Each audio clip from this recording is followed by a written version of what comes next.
Εννοείται ότι μια γυναίκα όταν παίρνει αντισυλληπτικά δεν μπορεί να μείνει έγκυος. Τα αντισυλληπτικά αυτό που κάνουν είναι να αναστέλουν την ορυξία. Δηλαδή μια γυναίκα που παίρνει αυτά τα χάπια δεν μπορεί να απελευθερώσει ένα οάριο. Τι συμβαίνει λοιπόν σε οθήκες? Σε έναν κύκλο, στην αρχή του κύκλου, αυτό το οποίο συμβαίνει είναι ότι κάποια οάρια είναι υποψήφια για να απελευθερωθούν. Κάτω από την επίδραση κάποιων ορμονών που βγάζει ο εγκέφαλος, ένα από αυτά ξεχωρίζει και τελικά απελευθερώνεται με την ορυξία.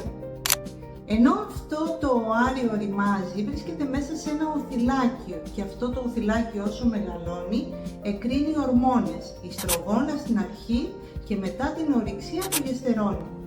Ουσιαστικά λοιπόν τα αντισυλληπτικά τι είναι ιστρογόνα και προγεστερόνη ή μόνο προγεστερόνη.